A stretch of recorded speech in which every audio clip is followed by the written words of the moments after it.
Looking back at probably the decisive moment in the Celtic v Hearts game, which was Trusty's red card, tracking it back to a couple of patterns I'd seen in the second half, Celtic taking throw-ins down the line instead of ever going back to play. You can see it here that Yang and Maeda is probably in a really good position to narrow off if the second ball breaks into that area, and he can put pressure on the midfield so that Celtic don't get transitioned.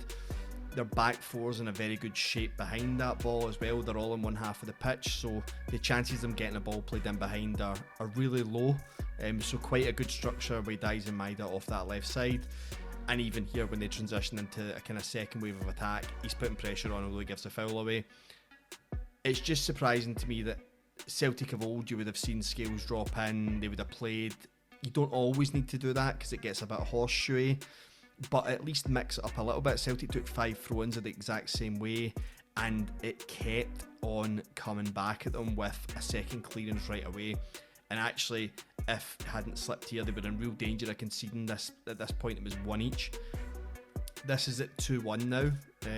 You can see the same long throw-in, same break of the ball. When it's turned over, it's a straight 3v3 race after you had a throw-in. And the idea of going long down the pitch is it's safer. And for me, you see absolutely no evidence of that even with Cvancara on the pitch, who's a bit more physical than their usual front three, but Hearts end up with a throw in their half.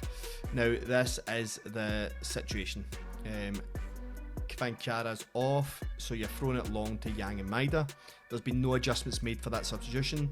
You're still throwing it down the line. You've got no control in that situation. Taneki needs to be inside with the player that's closest to him so that he is inside the pitch where it would break. So you want everyone in that half of the pitch so you can put pressure on the ball.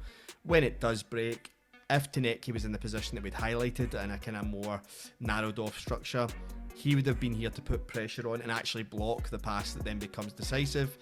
Once that's not happened, it's a straight foot race in behind, and then we can get into the debate as to whether this is denial of a clear goal scoring opportunity. It's absolutely not. Dane Murray has the legs and has the ability to cover that ball. The ball is moving away from goal. Kabori would have to slow down to take his touch to drag it and then still have pressure from Trusty and Murray. This is the potential pattern I'm talking about when I'm saying mix up with throw-ins, as the right back could potentially be going back to Trusty to Schmeichel, Schmeichel to Scales. Hearts are still pressing, but it's a press they can play out of, and it was just surprising to me that those 5 throw-ins, the warning signs were there that it wasn't working. There was clearly no desire for Martin O'Neill or Celtic to actually play football, but if that pattern potentially had been followed, this is what it would look like to me. This is like, you get it back down, you get it to centre half to goalie, to other centre half, and then you play from there, and this is what could have happened.